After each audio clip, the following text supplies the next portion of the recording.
तुम्हाला नासाच्या आर्टेमिस 1, 2 आणि 3 या मिशन्सविषयी माहिती असेलच.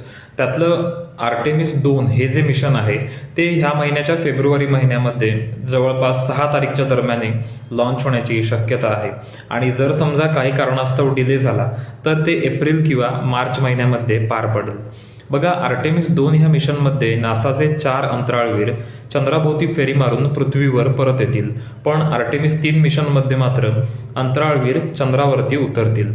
तर थोडक्यात काय तर आर्टेमिस 2 ही आर्टेमिस 3 ह्या मिशनची रंगीत तालीम असणार आहे.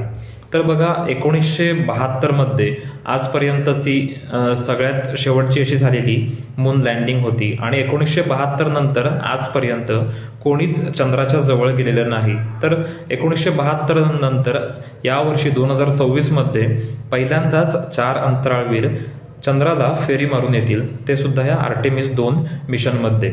बघा, आर्टेमिस 2 हे मिशन येणाऱ्या काळातल्या आर्टेमिस 3 किंवा त्याच्या पुढच्या मिशनसाठी खूप उपयोगी ठरणार आहे.